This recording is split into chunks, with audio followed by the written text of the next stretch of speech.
Hello everyone, how you doing? This video is just a quick rehousing of my stirmi. She's in this critter keeper right now, and she was in the 10-gallon tank, and she's getting upgraded to a 20-gallon long, so she'll have more room. So similar setup to what she had before, just more space and more room. So I'm going to go ahead and pause for a moment and put her in there, just because she is a huge hair flicker, so she tends to flick tons of hair. But I'll put her in there and I'll come back with her in the enclosure. Alright everyone, be back in a few. Alright everyone, so there she is. She is in her new tank now, and looks like she found her hide. I'll put the lid on here and put some clamps so she can't get out.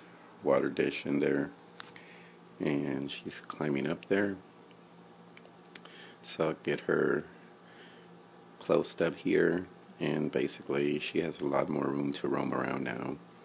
In the 10-gallon, she basically go in the hide or get water. That was basically it.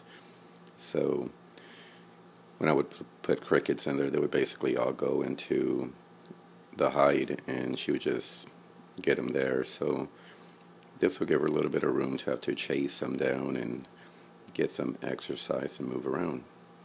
So there she is, making her way into that corner, just exploring the new setup.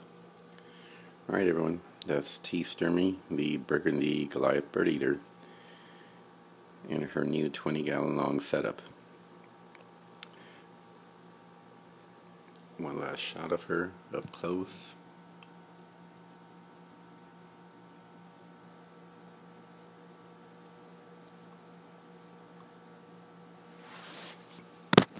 Try to keep this steady a little bit. And there she is. Alright everyone, thanks for watching.